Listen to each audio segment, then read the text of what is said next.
औज़ुबिल्लाहि मिनश्शैतानिर्रजीम बिस्मिल्लाहिर्रहमानिर्रहीम। SS chemistry preparation हमारा छठा सेशन जो कि सॉलिड स्टेट जिसमें हम डिस्कस करेंगे जो इम्पोर्टेंट एमसीक्यूज़ हैं सॉलिड स्टेट से तो उनको हम डिस्कस करेंगे। इससे पहले हमारे 5 सेशन हो चुके हैं जिनकी वीडियो हमारे यूट्यूब चैनल पे अवेलेबल है। आप अगर देखना चाहें तो आप उनको देख सकते हैं। तो अभी तक जो हमने एमसीक्यूज़ डिस्कस कर लिए अप्रॉक्सीमेटली 5 सेशन हमारे हुए हैं। तो हर सेशन अराउंड अबाउट 50 एमसीक्यूज़ का होता है। तो हमारे तकरीबन 250 एमसीक्यूज़ हो गए हैं। तो आज के सेशन को मिला के 300 एमसीक्यूज़ हो जाएंगे। ओके, चलिए स्टार्ट करते हैं अपना सेशन। तो पहली स्लाइड है हमारे पास और पहले एमसीक्यूज़ है, इस पे देखें वो क्या है, डिस्कस करते हैं। कहते हैं विच of the following crystal can conduct electricity in molten state but not in solid state. कैसे हमारे पास कौन सा क्रिस्टल है जो मोल्टन स्टेट में, लिक्विड स्टेट में, मेल्ट हुई हालत में हमारे पास इलेक्ट्रिसिटी को कंडक्ट करता है मगर सॉलिड स्टेट में नहीं करता। तो याद रखें आयनिक क्रिस्टल जो होते हैं हमारे पास वो होते हैं, जैसे NaCl को देखें, ये सॉलिड फॉर्म में कंडक्टर नहीं होते। क्यों? क्योंकि इसमें जो कंडक्टिविटी होती है या जो करंट पास होते हैं वो आयंस की वजह से होते हैं। और सॉलिड स्टेट में आयंस क्या होते हैं, अपनी जगह पे फिक्स होते, वो मूव नहीं करते, तो इलेक्ट्रिसिटी इससे पास नहीं हो सकती। मगर जब ये मोल्टन स्टेट में या सोल्यूशन फॉर्म में होते हैं तो ये आयोनाइज हो जाते हैं और आयंस जो होते हैं वो फ्री मूवमेंट करते हैं, जिसकी वजह से करंट जो होते हैं इन आयन के थ्रू क्या होते हैं, पास होते हैं, तो वो ये कंडक्टर बन जाते हैं। ठीक है, तो सॉलिड स्टेट में ये कंडक्टर नहीं होते मगर मोल्टन स्टेट में या एक्वस सोल्यूशन फॉर्म में ये क्या होते हैं, कंडक्टर होते हैं जी। तो हमारा ऑप्शन आ जाएगा सी ऑप्शन। नेक्स्ट है, कहते हैं when water freezes at 0 degree its density decreases, कि जब वाटर फ्रीज होते हैं 0 डिग्री पे इसकी डेंसिटी क्या होती है, कम हो जाती है, डिक्रीज हो जाती है। मैक्सिमम डेंसिटी होती है 4 डिग्री पे, इससे जब नीचे आते हैं टेम्परेचर या ऊपर जाते हैं तो डेंसिटी क्या होती है, कम होती है। तो कहते हैं ड्यू टू, ये डेंसिटी क्यों कम होती है, तो याद रखें हमारे पास जब सॉलिडिफाई होते हैं परमानेंट हाइड्रोजन बॉन्डिंग बनती है तो उस वजह से इनके दरमियान जो एम्प्टी स्पेस रह जाती है। ठीक है, जब सॉलिडिफाई होते हैं ना वाटर मालिक्यूल तो दरमियान में कोई एम्प्टी स्पेस रह जाती है जिसकी वजह से वॉल्यूम इंक्रीज़ हो जाते हैं, तो डेंसिटी ओवरऑल जो है आइस की डेंसिटी वो डिक्रीज़ हो जाती है। मसलन लिक्विड वाटर से उसकी डेंसिटी कम होती है। तो हमारा ऑप्शन आ जाएगा डी ऑप्शन। नेक्स्ट चलते हैं, क्वेश्चन नंबर 3 है, कहते हैं the crystal in which all the latest sites are found to be occupied by covalent molecules is called, कि जिसमें जितनी भी लेटेस्ट साइट्स हैं, लेटेस्ट पॉइंट हैं, वो उस सारी जगह पे कोवेलेंट मॉलिक्यूल्स अगर मौजूद हों तो उस क्रिस्टल को क्या कहेंगे, डेफिनेटली मॉलिक्यूलर सॉलिड कहेंगे। ठीक है, तो उनको हम क्या, अगर आयंस हों तो आयनिक सॉलिड हो जाएगा। ठीक है, मेटल्स हों तो मेटालिक सॉलिड, अगर एटम हो तो एटॉमिक सॉलिड, तो कोवेलेंट सॉलिड हो जाएगा। मगर ये हमारे पास कोवेलेंट मॉलिक्यूल्स वहाँ पे मौजूद हैं तो इसलिए उनको मॉलिक्यूलर सॉलिड हम कहेंगे। कहते हैं allotropic form of an element are called, उसको आइसोमॉर्फिज्म बोलते हैं जी, जो एलोट्रॉपिक फॉर्म है। एलोट्रॉपी क्या होती है, existence of element in more than one form. ठीक है, एक से ज़्यादा फॉर्म में जब कोई एलिमेंट एग्जिस्ट करता है उसको एलोट्रॉपी कहते हैं। तो उसकी जो फॉर्म्स होती हैं एलिमेंट्स की, दोनों जो एलोट्रॉपिक फॉर्म होते हैं उसको आइसोमॉर्फिज्म बोलते हैं। कहते हैं sodium fluoride and magnesium oxide show, तो ये दोनों जो हैं सेम क्रिस्टलाइन स्ट्रक्चर शो करते हैं, जिस फेनोमेना को हम क्या बोलते हैं, आइसोमॉर्फिज्म बोलते हैं। अगर एक ही कंपाउंड एक से ज़्यादा मसलन स्ट्रक्चर शो करे तो उसको पॉलीमॉर्फिज्म बोलेंगे। मगर ये दो डिफरेंट कंपाउंड है जो सेम क्रिस्टलाइन स्ट्रक्चर शो कर रहे हैं तो इसको आइसोमॉर्फिज्म बोलेंगे। नेक्स्ट क्वेश्चन है, कहते हैं N example of a substance that can sublime is, तो जो ड्राई आइस है, ड्राई आइस बेसिकली हमारे पास क्या होती है, सॉलिड कार्बन डाइऑक्साइड होती है। तो ये हमारे पास क्या होती है, सब्लाइम होती है। सब्लाइम का मतलब क्या है, कोई चीज़ सॉलिड है उसको अगर हम क्या करें, हीट करें, गर्म करें। ठीक है, ये हीट की सैम्पल है तो वो डायरेक्टली क्या हो, गैसियस स्टेट में चली जाए, गैसियस स्टेट। ठीक है, लिक्विड स्टेट में ना जाए बल्कि डायरेक्टली गैसियस स्टेट में चले जाए, इसको सब्लिमेशन बोलते हैं। तो ऐसे सब्सटेंस को हम सब्लाइम सब्सटेंस बोलते हैं। और यहाँ पे कौन सा सब्लाइम है, ड्राई आइस जो है ये हमारे पास क्या सब्लाइम सब्सटेंस है। नेक्स्ट देखते हैं जी, क्वेश्चन नंबर 7 में कहते हैं which one of the following state of matter can easily B compress, तो गैसियस हमारे पास वो स्टेट ऑफ मैटर है जो कि आसानी से कंप्रेस हो सकती है। कोई पूछे रीज़न क्या है तो हमारे पास क्या होती है, गैसेस के मालिक्यूल्स में क्या होती हैं, हमारे पास काफ़ी सारी एम्प्टी स्पेस होती है। ठीक है, मालिक्यूल एक दूसरे दूर दूर होते हैं तो ये आसानी से कंप्रेस हो सकती है। नेक्स्ट है which one of the following state of matter, ये रिपीट होगी जी, गैसियस स्टेट ये जो कि आसानी से कंप्रेस हो सकती है। नेक्स्ट है which one of the following is not a property of solid, they do not flow, बिल्कुल फ्लो नहीं करता, तो ये तो प्रॉपर्टी है। डेफिनेट वॉल्यूम होते हैं, बिल्कुल नॉट डेफिनेट शेप, ये गलत है जी। सॉलिड की डेफिनेट शेप होती है, ठीक है, तो इसका मतलब ये वाली प्रॉपर्टी है, बाकी सारी सॉलिड की दे आर इनकम्प्रेसिबल, बिल्कुल ठीक है, बाकी सारी प्रॉपर्टीज़ हैं, ये वाली प्रॉपर्टी नहीं है। तो लिक्विड या गैस की कोई शेप नहीं होती, सॉलिड की एक डेफिनेट शेप होती है। क्या the temperature at which the solid start melting, उसको मेल्टिंग पॉइंट बोलते हैं, जिसपे सॉलिड मेल्ट होना स्टार्ट होता है उसको मेल्टिंग पॉइंट बोलते हैं। कहते हैं which among the following solid crystallize as a face centred cube, ये चीज़ें याद करने वाली हैं कि इनमें से कौन सा सॉलिड है जो कि हमारे पास क्या है, फेस सेंटेड क्यूब की फॉर्म में क्रिस्टलाइज होते हैं। तो प्लाटीनियम है, जो मशहूर एलिमेंट्स या कंपाउंड है, तो उनका देख लेने के कौन कौन सी फॉर्म में वो क्रिस्टलाइज होते हैं। नंबर ऑफ ऑक्टाहेड्रल वॉइड्स क्या होते हैं, मसलन हम क्या करते हैं, इस तरह जब एटम वगैरह रखते हैं, ठीक है, तो उधर जो खाली जगह बच जाती है, ये जैसे ये वाली जगह, इसको हम क्या बोलेंगे, वॉइड्स बोलेंगे। ये जो जगह बचती है, ठीक है, इनको हम क्या बोलते हैं, वॉइड्स बोलते हैं। ये वॉइड्स एम्प्टी स्पेस जो होती है दो पार्टिकल्स के दरमियान। कहते the number of octahedral voids पर atom present in a cubic close pack structure is, तो ये याद रखने वो कितने होते हैं वॉइड्स, वो हमारे पास ऑक्टाहेड्रल के केस में 4 वॉइड्स होते हैं, ठीक है, पर एटम। नेक्स्ट कहते हैं in a face centred cubic lattice a unit cell is shared equally but by how many unit cell, कि जो फेस सेंटेड क्यूबिक लैटिस होते हैं तो इसमें यूनिट सेल को कितने unit cell is shared equally by how many unit cell, तो कितने उसने शेयर किया होता है, तो ये हमारे पास इसमें क्या होते हैं, 6 हमारे पास क्या होते हैं, यूनिट सेल्स होते हैं जिन्होंने शेयर किया होता है एटम को। कहते हैं विच of the following is a molecular crystal, molecular crystal इसमें से हमारे पास क्या होता है, ड्राई आइस, जो कि पहले भी बात हो चुकी है, सॉलिड कार्बन डाइऑक्साइड होती है, तो ये मालिक्यूलर क्रिस्टल है, ठीक है। नेक्स्ट है sodium chloride usually crystallize in a face centred cubic lattice, how many ions are contact with any single sodium ion, यहाँ पे बात सोडियम आयंस की हो या क्लोराइड आयन की हो, तो वो हमारे पास क्या होते हैं, 6 होते हैं कोऑर्डिनेशन नंबर, मसलन 6 सोडियम आयन होंगे, 6 क्लोराइड आयन होंगे, ठीक है, एक सोडियम के गिर्द 6 क्लोराइड आयन या एक क्लोराइड के गिर्द 6 सोडियम आयन होंगे। Okay, ionic solid are characterize by, अब इनमें से कौन सी प्रॉपर्टीज़ है आयनिक सॉलिड की, लो मेल्टिंग पॉइंट, नहीं जी गलत बात है, इनकी मेल्टिंग पॉइंट हाई होते हैं। Good conductivity in solid sir, नहीं ये भी रॉन्ग है जी, क्योंकि ये कंडक्टर सोल्यूशन या मोल्टन फॉर्म में होते हैं, ये सॉलिड फॉर्म में नहीं होते, पहले डिस्कस हो जाएगी। हाई वेपर प्रेशर, ये भी गलत है। तो सॉल्युबिलिटी एंड पोलर सॉल्वेंट, बिल्कुल ionic solid are soluble and polar solvent, ठीक है, तो ये इसके क्या है, कैरेक्टरिस्टिक है। एमॉर्फस सॉलिड है वो, एमॉर्फस सॉलिड की कौन सी property, can possess small region of orderly arrangement of atom, जिसको क्रिस्टलाइट्स बोलते हैं, ठीक है, कैन मतलब स्मॉल रीजन में उसकी थोड़ी बहुत ऑर्डर होती है, अरेंजमेंट ऑफ एटम होते हैं, तो उसको हम एमॉर्फस सॉलिड बोलते हैं, ठीक है। अगर थ्रू आउट हमारे पास रेगुलरली अरेंजमेंट ऑफ एटम हो तो उसको हम क्रिस्टलाइन सॉलिड बोलते हैं, मगर ये स्मॉल रीजन पे थोड़े से ऑर्डरली अरेंजमेंट होते हैं एटम्स की, ठीक है। बाकी कोई भी प्रॉपर्टी शार्प मेल्टिंग पॉइंट नहीं होता जी, ठीक है। अंडरगो क्लीन के लिए, ये भी गलत बात है जी, हैव परफेक्ट, ये भी गलत, तीनों गलत बातें, ये लास्ट वाली ठीक है। कहते which of the following is pseudo solid, pseudo solid या एमॉर्फस सॉलिड, तो ग्लास हमारे पास क्या होता है, सीडो या एमॉर्फस सॉलिड।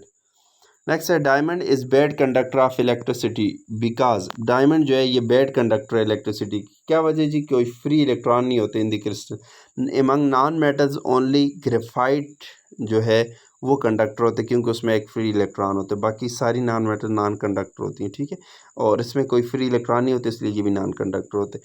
कंडक्टिविटी बेसिकली दो वजह से होती है ना, एक तो मसला आइंस की वजह से, और दूसरा हमारे पास क्या है, फ्री इलेक्ट्रॉन की वजह से।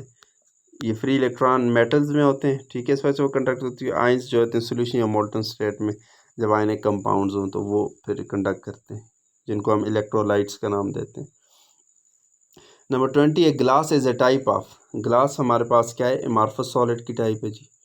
Glass is a vitreous solid, ठीक है, ग्लास जो है हमारे पास क्या है, विट्रियस सॉलिड है, सॉलिड मसल विट्रियस, तो कांच को हम कह सकते हैं, मसलन हार्ड है, ब्रिटल होते हैं, सॉलिड ही है होते हैं हमारे पास, ठीक है ना, गैस है ना लिक्विड है, मसलन उसकी जो प्रॉपर्टीज़ है ये फिज़िकली जो हमें नज़र आते हैं।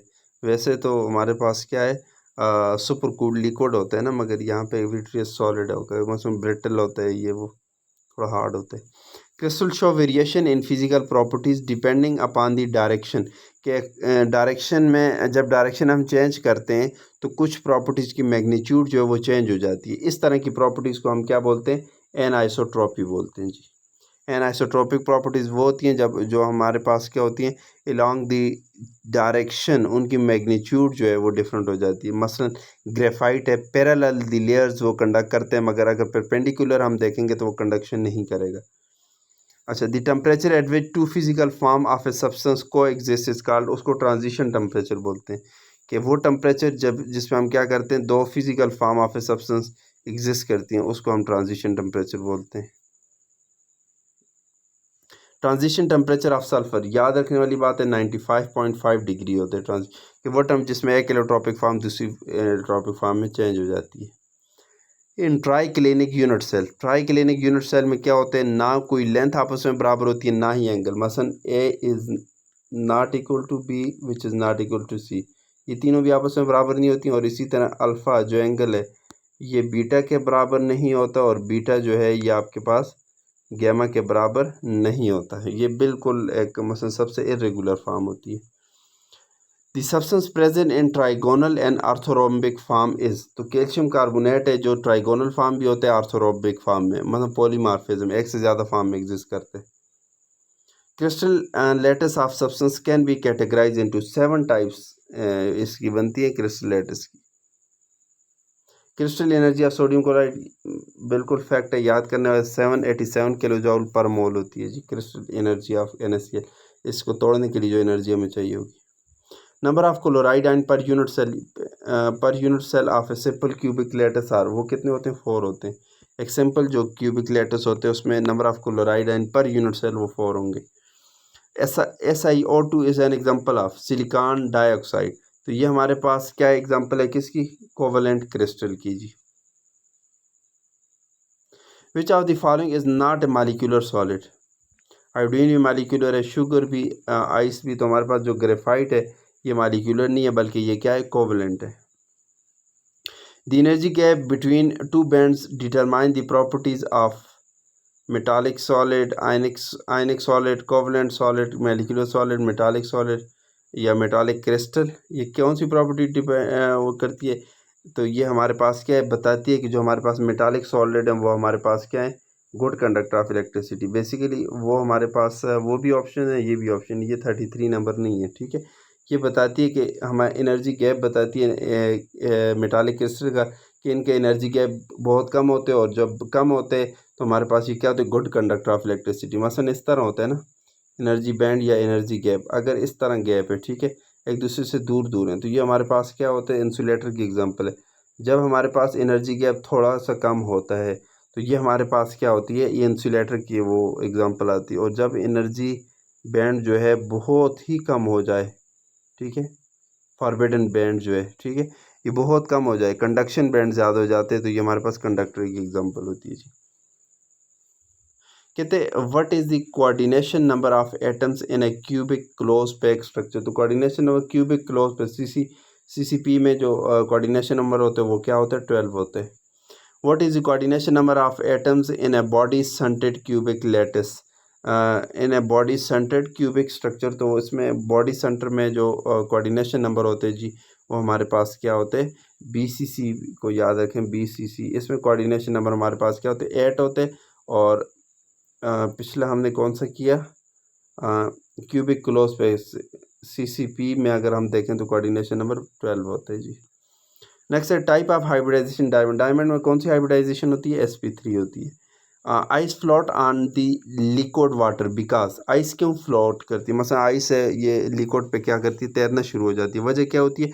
कि वजह ये होती है कि आइस की डेंसिटी पानी से कम होती है, ठीक है, कि वाटर फ्रीजेज एट 0 डिग्री and less dense than liquid water, बिल्कुल ठीक है, ठीक है। वाटर फ्रीज हो जाते जो कि हमारे पास क्या होते हैं? जब फ्रीज हो जाते तो ये इसकी डेंसिटी कम हो जाती है लिक्विड वाटर से। कहते हैं ice occupies more space than liquid water. तो 9% ज़्यादा स्पेस ऑक्यूपाई करती है आइस लिक्विड वाटर के मुकाबले। मसलन आपने बर्तन भरा हो ना बिल्कुल टॉप तक बर्फ़ से, जब उसको आप पिघलाएंगे मेल्ट करेंगे तो उसका वॉल्यूम क्या हो जाएगा, कम हो जाएगा। क्यों? क्योंकि आइस जो है वो ज़्यादा स्पेस ऑक्यूपाई करती है, तकरीबन 9% स्पेस ज़्यादा ऑक्यूपाई करेगी लिक्विड वाटर के मुकाबले में। कहते हैं the crystal form due to London force of attraction are. तो मालिक्यूलर क्रिस्टल होते हैं जो लंडन फोर्स ऑफ अट्रैक्शन की वजह से बनते हैं। आयनिक फोर्स, आयनिक क्रिस्टल में आयनिक बॉन्ड, कोवलेंट क्रिस्टल में कोवलेंट बॉन्ड, मेटालिक में मेटालिक बॉन्ड, और मालिक्यूलर में ये लंडन फोर्सेस ऑफ अट्रैक्शन होती है। Which substance show anisotropic behaviour in electrical conductivity. तो पहले भी एग्जांपल में मैंने बात की कि ग्रेफाइट जो है ये इलेक्ट्रिकल कंडक्टिविटी में एनआइसोट्रॉपिक बिहेवियर शो करते हैं। एनआइसोट्रॉपिक बिहेवियर मसलन जब हम इसकी वो डायरेक्शन चेंज करेंगे तो इलेक्ट्रिकल कंडक्टिविटी की जो मैग्नीट्यूड है वो चेंज हो जाएगी। कैसे? मसलन अगर ये हमारे पास ग्रेफाइट है तो पैरेलल अगर हम इसकी कंडक्टिविटी चेक करेंगे तो इसकी ये हमारे पास मैं इस तरह इसको रॉड बना लेता हूँ ग्रेफाइट का, ठीक है। पैरेलल इसकी जो कंडक्टिविटी है कुछ और होगी, ज़्यादा होगी, ठीक है। मगर इस तरह परपेंडिकुलर चेक करेंगे तो इसकी कंडक्टिविटी क्या होगी, कम होगी, ठीक है। पैरेलल ज़्यादा होती है क्योंकि ये लेयर्स की फॉर्म में होता है और इलेक्ट्रॉन इधर आसानी से इधर उधर मूव कर सकते हैं। मगर जब परपेंडिकुलर बात करेंगे तो इसकी कंडक्टिविटी कम हो जाएगी, ठीक है। तो इस तरह की जो प्रॉपर्टी होती है उसको एनआइसोट्रॉपिक बिहेवियर या एनआइसोट्रॉपिक प्रॉपर्टी बोलते हैं। विच solid does not contain covalent bond. हाँ जी, डायमंड में भी होता है, ग्रेफाइट, आइस में भी, आइस में H2O में बिल्कुल होता है। तो हमारे पास ये कॉपर है, कॉपर में क्या होता है, मेटल है तो मेटालिक बॉन्ड होगा, कोवलेंट नहीं होगा। कहते हैं the appropriate relation between the surface area of any solid with that of particle size can be stated. Okay, कि पार्टिकल साइज और सरफेस एरिया का क्या रिलेशन होता है। याद रखें जितना पार्टिकल साइज जो है ये छोटा होगा, ठीक है, जितने पार्टिकल साइज छोटा होगा इतना उसका सरफेस एरिया क्या होगा, बड़ा होगा। मसलन हमारे पास एक बॉल है ना इस तरह का, ठीक है, इसका एक सरफेस एरिया, मगर जब इसको हम बिल्कुल क्रश करके छोटे छोटे हम पीसों में हम इसको पाउडर बना देते हैं, ठीक है, तो इसका सरफेस एरिया क्या होता है, इंक्रीज हो जाते हैं, ठीक है। तो इसका रिलेशन क्या बनेगा, surface area of any solid increases with decrease in particle size. Surface area किसी सॉलिड के इंक्रीज हो जाते हैं जब उसके पार्टिकल का साइज डिक्रीज होता है, मतलब पार्टिकल को हम ब्रेक करते हैं तो। ओके, कहते हैं stress is cause on the crystal by which of the following factor. तो एक्सटर्नल प्रेशर जब हम इंक्रीज करते हैं तो क्रिस्टल के ऊपर क्या होती है, स्ट्रेस आ जाते हैं। नेक्स्ट है which of the following unit cell has all the angle at 90 but the sides are of unequal length. कि जिसके सारे एंगल्स 90 क्यों, बट उसकी जो साइड्स होती हैं वो अनइक्वल, वो आपस में बराबर ना हो। तो ये एग्जांपल होती है किसकी, आर्थोरोम्बिक यूनिट सेल्स की। अच्छा, ये इसको कैसे आप याद करेंगे, क्या मसलन कैसे आपको पता चलेगा इसकी लेंथ बराबर है, एंगल इस तरह ये वो।